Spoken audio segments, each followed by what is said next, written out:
Lacoons at the Wellness Radio TV is in Charleston, South Carolina, and you have no idea how excited I am today to be in the home of world-renowned artist, composer, thought-provoking leader, Jonathan King. Wow. And you know what? Let me tell you, look at this. This is incredible. You know, when you think about South Carolina, Charleston, South Carolina in particular, and you think about the beauty of this city, the Gullah people, and all the flavor, whether it's the food, whether it's just the lifestyle, and you're able to capture that in your work that you do, whether it is on stage, whether it is on canvas, or whether it's in your conversation and getting people to think about who we are and our contributions to the United States of America. Jonathan, thank you for sharing and willing to be here. A pleasure, Pamela. So excited, so excited. So first of all, for some of our audience members who have been under a rock and may not know who Jonathan is, tell them about Jonathan. Well, Jonathan Green is a 62-year-old African-American artist that hails from Gardens Corner, South Carolina. I was born in 1955, and I studied at the Art Institute of Chicago and traveled abroad often under various capacities. I worked at the House of Pierre Balmain, did a project with them, a freelance project with them, and then I had works that was on display in Paris for a while, and I just have a collection of friends from all over the world, so I had the opportunity to get to travel and meet with them and do things with them and work really hard in the studio here. And on that list, Maya Angelou and Dr. Maya Angelou, whom I met through Dr. Richard Long, whom I met through Ransom Boykin, who was a writer, poet, activist, and boy, I tell you, the list just goes on and on. When I think about it, I worked with Mr. Alvin Ailey in a fundraising capacity when his company did, and Judith Jameson did, redid the works of Katherine Dunham. Mm-hmm. That was in the 70s. Mm-hmm. And I worked with the great artist, Mr. William Carter. Mm. My partner and I have a major collection that we've been collecting for 40 years of works mainly from the WPA period, which would include Mr. Charles White and Miss Elizabeth Catlett and Irene Clark, and the list goes on of the WPA people, Dr. Margaret Burroughs. And so we started showing that work at different galleries. We've been doing that at museums and cultural centers for about 20 years. And so how long have you been back in Charleston? I've been back in Charleston, downtown Charleston, about 5 or 6 years. Okay. I've been in the area for about 10 years. But you grew up in Gullah country. I grew up in Gullah country. This is all Gullah country. Everywhere black people are is Gullah country because they all emanated from here. Well, yeah, Sullivan Island, you know, it said that 80% of us are related to somebody that came through Sullivan Island. That's right. And even, you know, some of the people that left South Carolina went up to Nova Scotia, then went to other places, you know, Isadora Duncan, Warmth of Other Suns, Isabella Wilkinson. Mm-hmm. Her book was just so important in terms of helping people to understand that we moved westward as well. We not only went north and south, we went west. But in her book, she talks about this being the largest group of people to pick up and move in the history. That's right. African Americans moving from the South, the largest group of people in the history of mankind to do this massive migration. Well, taking our flavor all across the world, all across the United States and across the world. I really believe that we first came here on our own as just navigators and explorers and then contractors. And slavery started relatively late in terms of bringing an abundance of children from West Africa, because most of the people that were brought here on those boats were children. Mm-hmm. Prime Negroes, as they call them. Prime Negroes, as they call them. But the primeness of them being Negroes was the ingenious 20,000-year history of rice culture. So when the Portuguese sailed down the west coast of Africa in the 12th and 14th centuries, then they saw the west coast of Africa as the gold coast because of the harvest of the rice. And that's when the creativity of using human bodies as an economic tool began the transformation of West Africans to the Caribbean and to the United States. And rice was king way before cotton was king. Absolutely. Rice goes back to the late 1600s, and it started as inland rice, and but it was the technology of the Africans. They were so, I mean, if you can imagine anywhere where people have done something for thousands of years, you know. So rice is not just a food, a plant and a food. It's also a culture, and it's a culture that had been intact and survived for all those years. And they came and disrupted it by removing the young people. And when you remove the young people, the most gifted, talented people of any community, culture, you have taken away the soul, the art, the heart of the place. And you say that, Jonathan, and I think about just here in the United States of America, how we see our young people and their lives being disruptive. When we talk about African American males between the ages of 18 and 25 that are dying in the streets every night and being incarcerated, and the how our children are not being educated. I was at Kramer Middle School in Washington, D.C., just in the shadows of Frederick Douglass's home. You know, Frederick Douglass integrating that neighborhood. But I'm in this school and I am just, my heart broken in how these children are not being educated across the country. So you just said something critical. When you take away the youth, of a people, you destroy their culture. Absolutely. It cannot regenerate itself. Wow. And that's what has happened to West African people, and you know, so when you take that youth, that middle-aged school population away, you have the elders that are there. They have nothing to pass on to anyone. Wow. Wow. Ooh. The art is gone. You have no idea who you are or what you look like. And we are people that come from cave drawings. I mean, if people were doing art in caves back hundreds of thousands of years ago, then art is important. And for black people, our biggest problem, our major, major problem, is we don't have a culture of the arts in our lives, in our veins, in our soul. When we wake up in the morning, our young boys and our young girls don't have an artistic cultural activity to learn so that they can present, and in a part of that presentation they are growing and they're maturing and they know who they are. They don't have that. Wow. I'm in the home of Jonathan Green. Jonathan is an artist.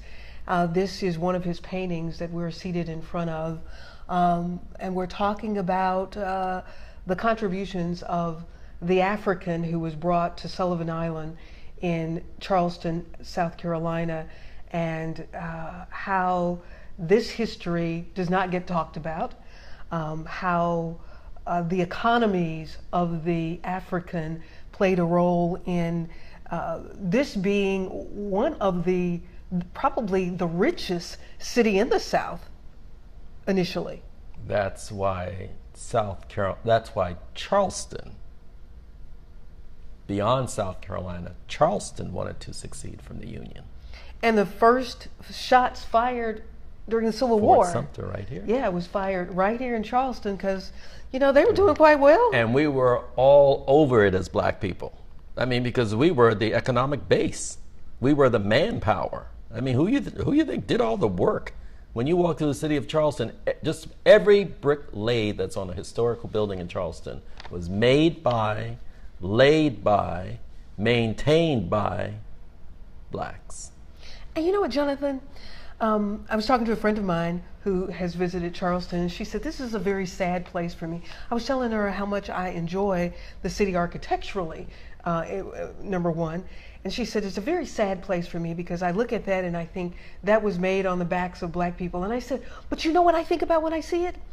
If they could create like this and they were oppressed, they knew they were working hard and they were not going to be able to keep all their money and that they were in bondage and they could do some stuff like this. Wow. How much more can we do? Well, we could do a lot by just making sure that every school that has a population of young black people have a self-sustaining art department.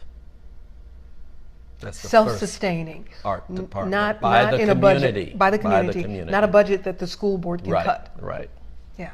Because the pride should come from the community. You know, we are near a synagogue, and I watch with glee every Saturday those young Jewish kids going to the synagogue, because the Jewish culture, they already know. They've been displaced so many times.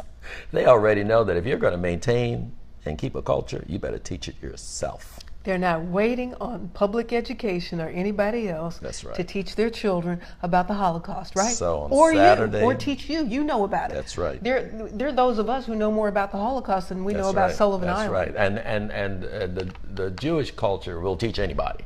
Right. I mean,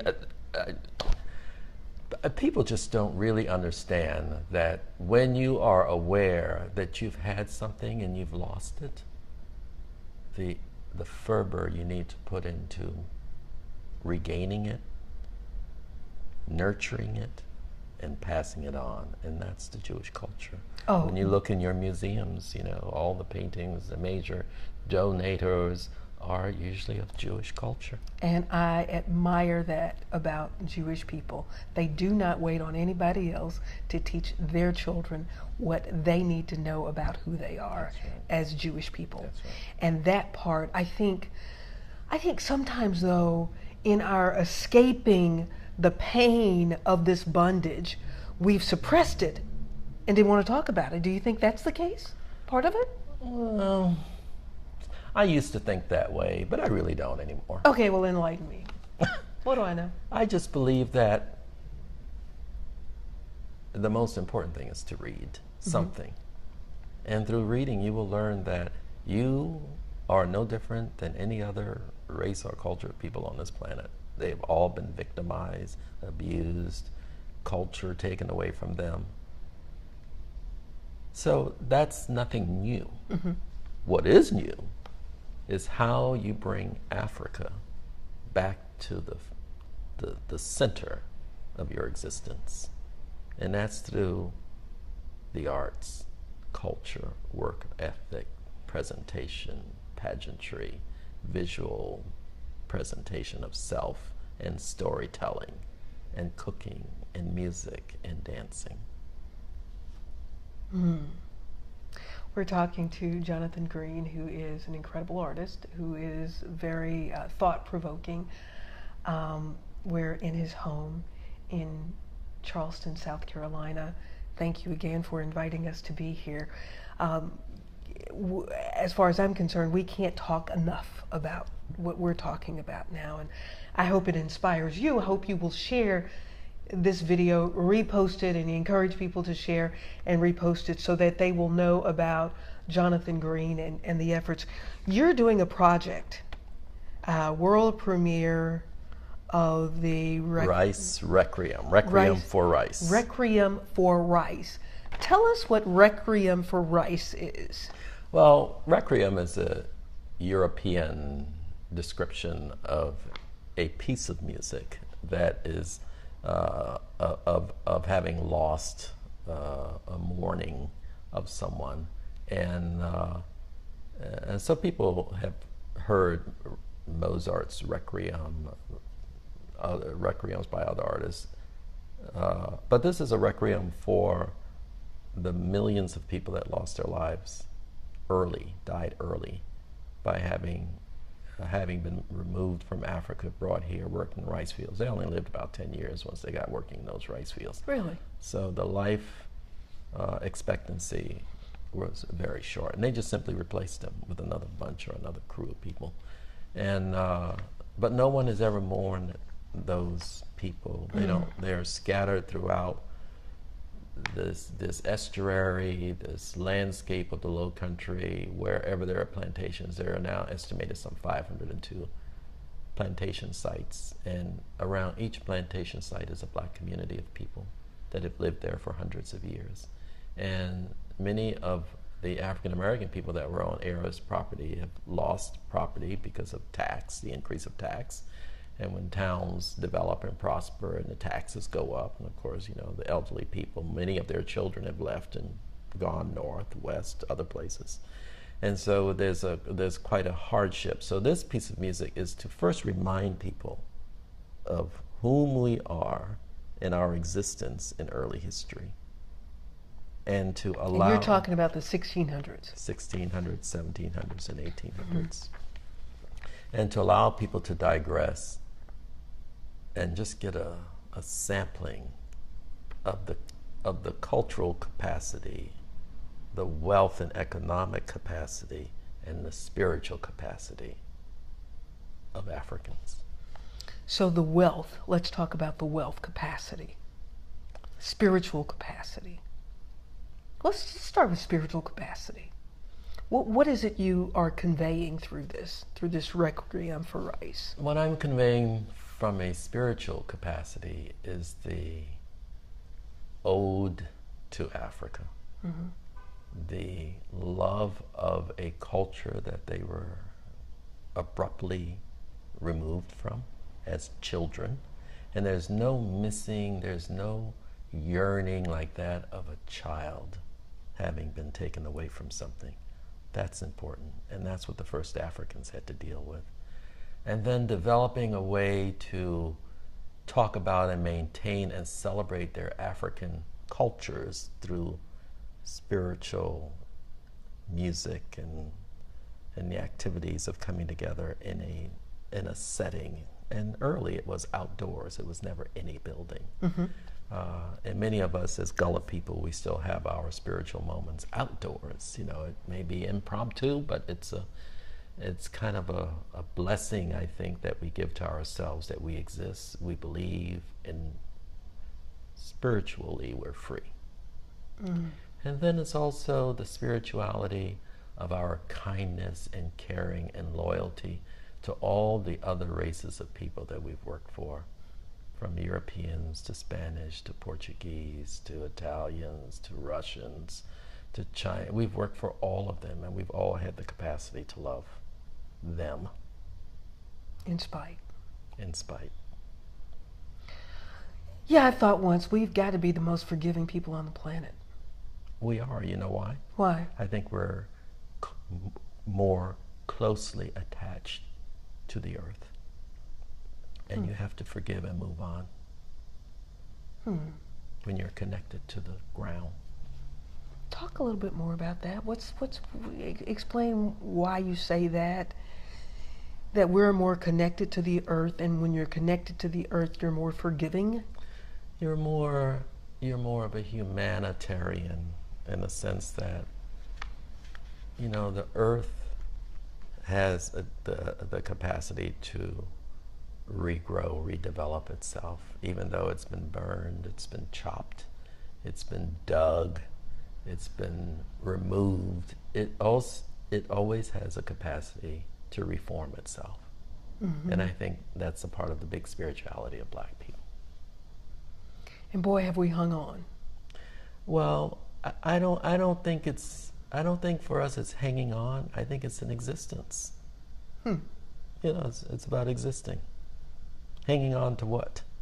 Well, we have not been wiped out. I mean, we've gone through a lot. Yes. You know, just the ride to get here. And we still are. And I think what we're going through now, even on the spiritual level, is our youths are wanting more from our proposed spiritualness Our youth are wanting more from our spiritualness. And how are they calling out for that? And how shall we answer that? I think I think we're in a period of them not quite knowing how to do it. But the only way to do it is to be amongst the elder. So, as young people, they need to find themselves into these cultural places, from cultural centers to churches, and be more giving to people, to the elderly. Many of these small black communities that people are living in, we need more black people to come into these communities and be a part of these communities, and reap the resources of their cultural shared traditions that they're going to get from the elderly. Right. Which is so much richer than things. Yes. So Jonathan Green, artist here in Charleston, South Carolina. We are in his home this morning. The economy, you talked about the economy of rice and the people and how they contributed to the economy. Tell us a little more about that. Well, for people that unfortunately see the sadness or the oppressive issues that they would consider to be of Charleston, they don't realize the wealth and the beauty and the love of the economics of Charleston, that their ancestors were responsible for it being. So when I walk through the city of Charleston, I smile at every historical building because I know that my people were all over it from the ground up and maintaining it. From the floor up. That's right. So that's something to smile about. I smile when I look at the churches because I know my people were all over the churches, from the building to the cleaning to the maintenance. Mm-hmm. So I think that we don't have, unfortunately, the level of depth in which to look at an experience because we've been so sheltered from it. Because we don't know about it. That's right. Yeah. So, and the wrought iron here in Charleston is just amazing. And there's one gentleman who produced more pieces of wrought iron in Charleston than any other person, Mr. Philip Sims. Mr. Philip Simmons, a great friend of mine. Really? Yes. I heard the story. Mr. Philip Simmons, as a boy, went to a blacksmith shop. Mr. Simmons. Mr. Simmons? I think it was Mr. Paul Simmons. Oh, is that right? Yes. Paul Simmons, is that where That's Mr. where Philip Mr. Philip Simmons learned the work. And did he take on his name? No. Just happened to have the same last name? To have the same last name. And that's where he learned. Yes. And when the owner of that shop got ready to retire, he just said to Mr. Simmons, "It's yours." Well, I mean, but that's apprenticeship. And, you want someone to carry on the tradition, yeah, to pass it on. And he walked out the door, and Mr. Philip Simmons never saw him again. Isn't that incredible? That's an incredible story. Because he had passed on his Benin culture. Yeah. Ironwork mostly comes out of Benin culture. Oh, okay. And he passed it on to his protege, Mr. Philip Simmons, whom he spiritually knew would carry on this work, and he did it until he died. And he was in his 80s. And that's his table. He was in his 90s when he died. He was in his 90s. Wow. And so he has the largest number. If you come to Charleston and you see wrought iron, it was more than likely produced by Mr. Philip Simmons. African-American Not man. Cast iron, wrought iron. Wrought iron, a difference. Big difference. Yeah. So we don't have enough of that, of our young people willing to sit at the feet of.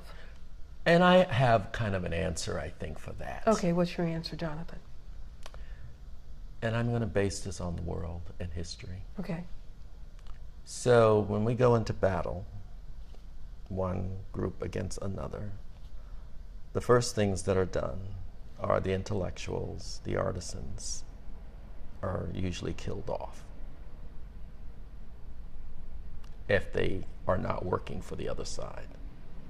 Women are raped, killed. The next generation belongs to whomever wins the war because of the rape. A lot of those people that had the time, such as your monks and your nuns, a lot of those people were gay people. Mm-hmm. Now, you look into African culture, there's no such word as gay. Right. It's just a part of the culture.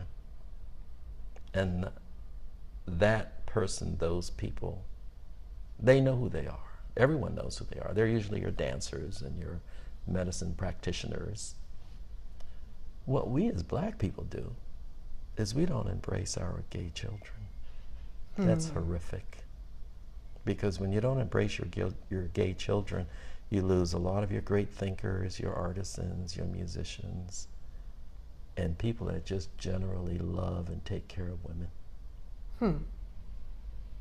And where do we go if we're not welcome in our own communities? We go into the Euro-American communities, to which we leave a great deal of economic resources. So is that what you did? That's what most people I know do. Okay. I'm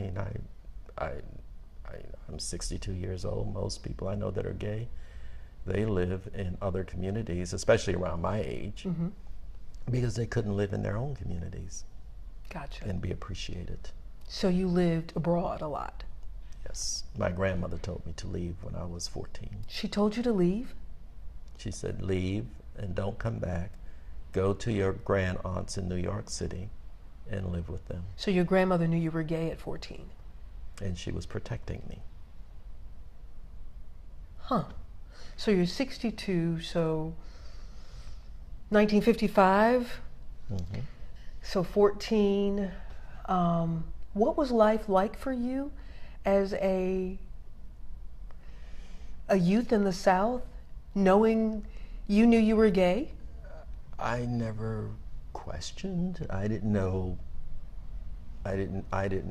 it certainly under the terminology of gay or homosexuality, but I knew that I had a different interest. I mean, I had both interests. I was interested in farming, and I was interested in,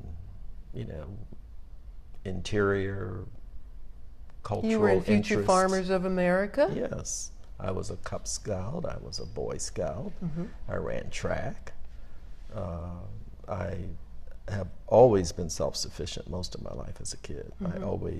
I can remember buying my first school clothes when I was in the 5th grade. Wow. So, and I was always productive. I was always interested in not only things, but I was always interested in people. I was interested in how people felt and what they thought of me, thought of a situation or an event. I was always interested in that. And so as a 14-year-old in the South, or before leaving, what did people think of you? What do you recall knowing that people thought? Well, I knew people thought in terms of, I don't really know what my peers thought because I never was concerned about what my peers thought, but my elders thought that I was truly a special child. And what were they you all doing? praised What were me. you doing? Like, were you doing artwork? Like, I was doing artwork. I was helping. I loved being with my grandmother. I lived with my grandmother. Not only lived in a house with her, but I lived with her. Everything we did together. I just adored her, and she adored me. And I was born with the veil, the placenta membrane. And in the West African culture, and in other cultures too, when a child is born that way, the child is between life and death. So you have to remove that very thin membrane very fast, and most people can't see it. So it takes an experienced person. You were delivered by a midwife? Yes. Okay. And so that was a special moment, and my grandmother knew that it would be the equivalence of winning a lottery. To be able to have a child born that way, because the entire community will hear about it, will respect it, and will respect that child. So I was never around kids. I didn't play with children as a Really? child, only my immediate family. Really? So most people, when I return home, they know of me as, the elders would know of me as the child with the veil. Wow. And so I grew up having people step aside and offering me the best of things and always looking at me with curiosity. And so that's how I grew up. Wow. Well, thank you for inviting me here. Thank you for answering the phone when I called. And, well, you didn't kind of answer. You kind of did. It was answered. It was answered. It was answered. Wow, you are incredible. This is one of your many paintings. Yes. It has been said because you have a ballet. Yes. And Jonathan's artwork as a part of his ballet. Explain that, because I heard it described as the people that are part of this ballet dressed in the Gullah colors of Jonathan's art. Looks like they got dressed in a rainbow. How nice. That was said by Mr. Pat Conroy. How nice. That was very nice. And that's how I feel. I feel like I'm imbued via a rainbow, and that I've had the most extraordinary life as a child and as a young adult, and have been in a wonderful 40-year relationship with the same person that I adore, and that I am uniquely protected in that I have someone that believes in what I do, that is the omni person of business. Mm-hmm. All I have to do is paint, which I enjoy doing. I enjoy painting. Yeah. So what was the inspiration for this piece, which is, this looks like the colors and it's the grass, and I think it's beautiful. titled Marshland Landscape, and I painted it around 2000. 2001. Mm-hmm. And I wanted to work on a series of paintings around our garden in Florida. Mm-hmm. So we had a 25-acre garden. Where did you live in Florida? Naples, Florida. Naples, okay. And I just felt that we put so much work into that garden, into orchid and bromeliad and palm trees and waterscapes, that I wanted to paint it so that I can remember how I felt. And this is how I felt about our garden. It was somewhat wild, but somewhat tamed. So talk about your art and the ballet, how you integrate the canvas to movement on stage. Well, it was very easy because I did the work, and William Sterrett, who was the artistic director, simply looked at the paintings and created vignettes around, specific paintings. And it was his imaginary skill as a choreographer. He was with the Royal Winnipeg Ballet, so he has great experiences in Las Vegas, all of that stuff. So he was just the right person to make the paintings move, because he has that Las Vegas and Nevada ballet. You can imagine all the people he's been around all of his life. And he was looking at my work as something very different from anything he had ever experienced. And he has a well-integrated ballet company in Columbia, South Carolina, and his dances are Russian taught in terms of ballet, which are the finest, considered arguably the finest ballet dancers are from Russia.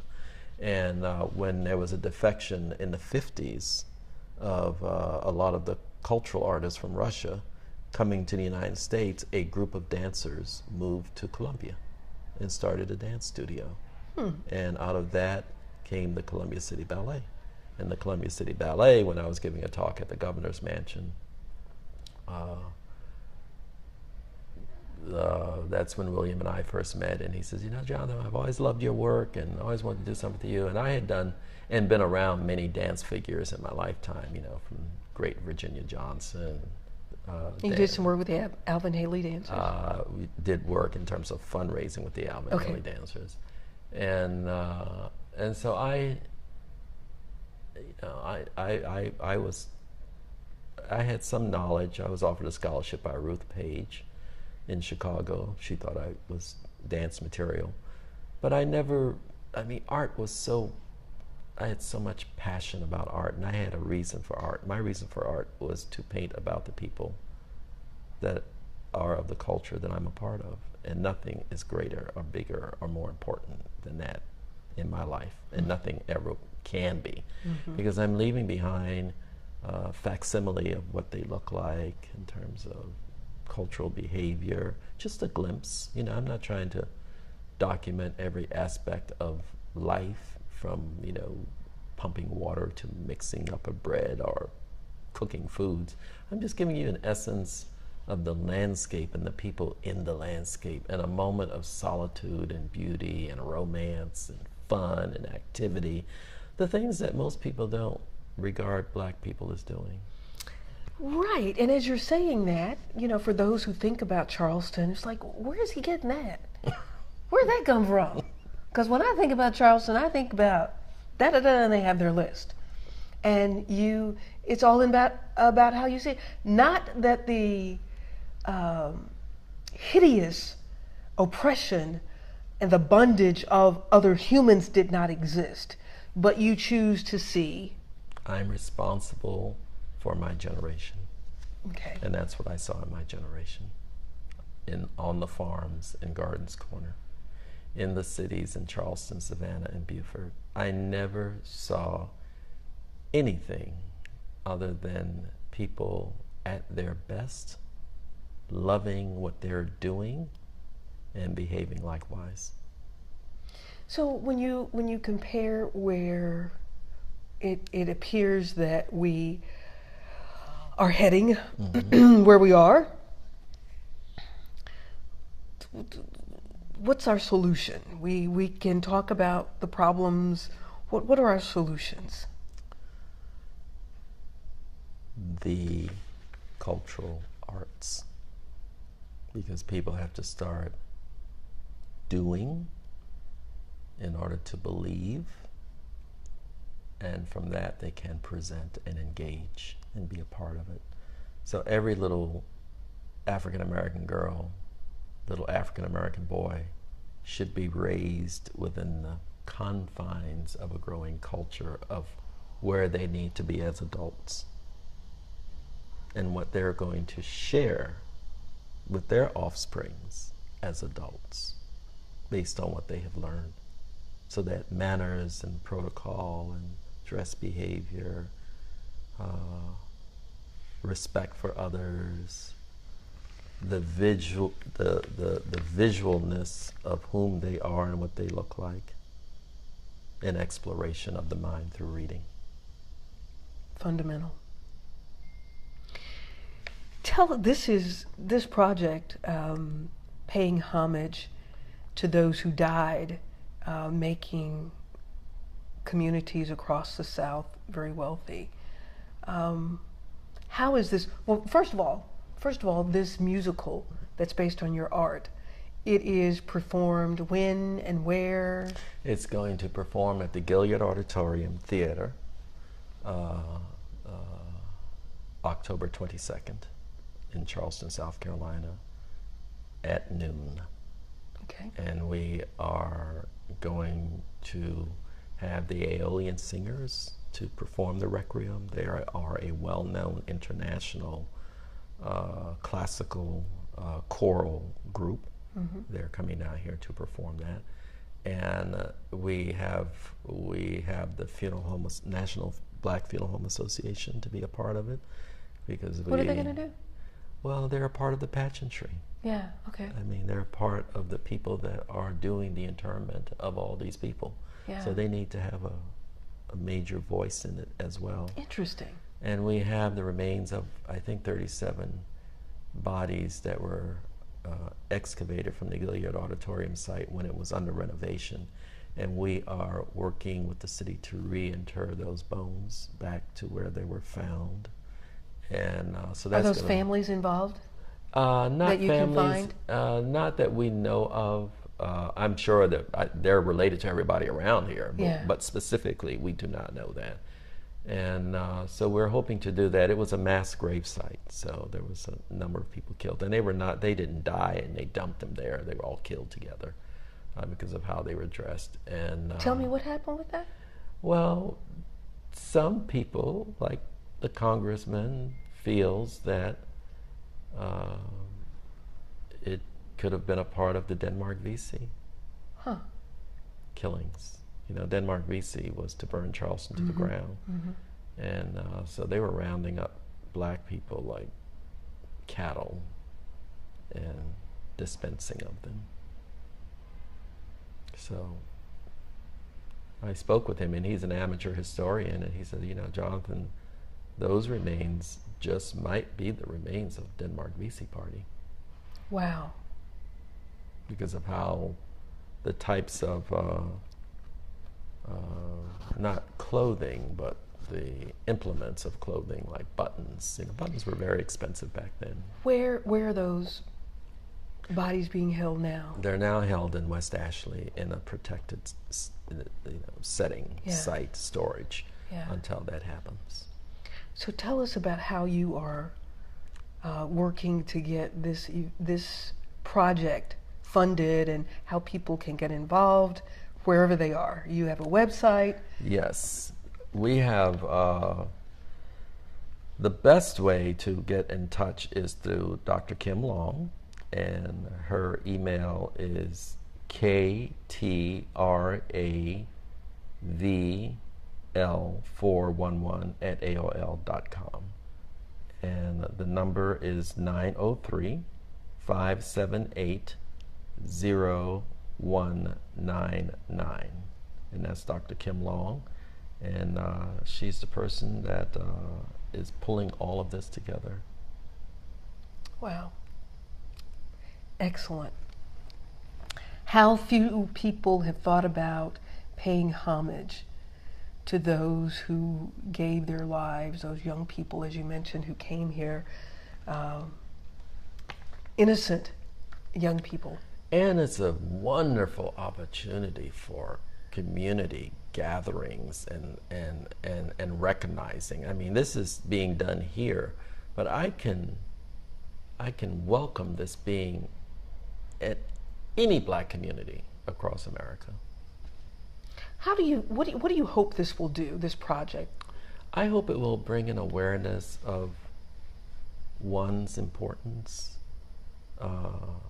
people of color, people of mixed race, people that are Europeans, white people, because they have black family, they have black blood in them. Many of them do. So it's to bring an awareness of how it happened that you are so imbued with fortune to live in a place like this. A living museum it is, Charleston, and the surrounding areas in the South. It's our DNA point, if you will. And if we can find the healing in it. I think healing can only come through the arts. If there's no art interest, culture, or activity, you ain't gonna never be healed. Why? Because, I mean, not from just, so, you know, storytelling is art. Storytelling is art, dancing is art, presentation of cultural activities is art, visual image making is art, from painting to drawing to statues to recognizing the importance of our historical figures within many of our small communities. Those people need to be memorialized. Absolutely. There should be a statue of them, Absolutely. something of them. Yeah. You know, I've had several people, as I've done many of these pieces about African Americans in various communities where I'm visiting, and they'll say, well, you know, in such and such town, this happened, this. Tell it. Tell the story. And show it. Oh, absolutely. That's what I'm saying. Yeah, we have social media now. Mm-hmm. You know, should be used for something other than. So look at it from this perspective, Pamela. What perspective? We have an estimated 502 historical plantation sites. All of them receive some type of federal subsidies. Around every one of those historical plantation sites are black communities. So if 502 historical plantation sites that have black communities around them, if each of those communities on one day, at one time, wow, would celebrate and leave an offering,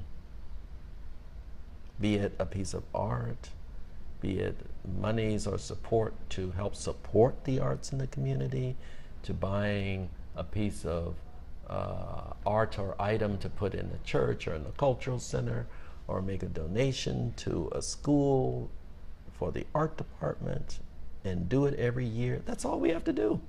It's really that simple. And that's when the healing starts. You can't wait to be healed by someone else. A doctor does not heal you. You heal yourself. And that's where we are now. We're in a healing. Working toward healing ourselves. Mm-hmm. And we've been talking about African Americans overcoming the stigma of mental illness, and it's the mind that has to be altered in this process. Cleansed. The mind needs to be cleansed in this process of healing. And we have so much that's so close to us. You know, we're not that many generations removed. We need to get back into these communities and take care of these older black people. Take care of your ancestors. That's that are right. Here. If they need the yard cut it. They need the house clean it. Need you to cook for them. Cook for them. Pick them up, take them to where they need to go. That's how we used to do. If we get busy doing that, we will be healed. And teach our children the significance of it. Absolutely. Yeah. Well, if you take care of the grandparents, they're going to take care of the children. Yeah. Because that's the role of grandparents. Right. The role of the parents is to provide and work for and take care of the elderly. The role of the grandparents is to make sure that that mind of the young child is imbued with all of history and culture. Wow. We have a lot to do. A lot of people are doing great work. Yes. Congratulations. Kudos to all of you that are doing great work. Yeah. And just the opportunity to do more. Jonathan, it's been such a pleasure sharing part of my morning with you. Thank here you, in your Pamela. home in Charleston, South Carolina. You have done some phenomenal works, and many more years of phenomenal work to come. And look forward to this. I hope to get back in October. I hope you do, and share it with everyone. It's going to be an unbelievable event. Yeah. Yes, we have world premiere of Requiem for Rice. That's right. We have Mrs. Kathy Hughes coming. We just have all kinds of wonderful people coming now. And this is the story of the people of Rice. That's right. Because we always think about the South and cotton. People don't think about rice doesn't come to the forefront of their minds as rapidly. Well, yeah, rice. The culture of rice has been sort of displaced for such a long time, unfortunately. And with so many younger African Americans leaving after the Civil War and then Reconstruction and then the Depression era, we have just sort of lost touch with that part of our history. But it's here and it's attainable, and we just need to come back and participate. It's nice to go to Kiowa and Seabrook golf, but you need to come into the communities and come into the city of Charleston and be a part of the fabric of the city of Charleston for a lunch or spend a couple nights in the hotel. I mean, we need to know you're out there on those islands. So come on downtown. Yeah. I want to go over to Sullivan Island today. Yes. To pay homage. Yes. To be in that space. Yes. And as soon as you get across that bridge, to your left is a cemetery, a black cemetery. Okay.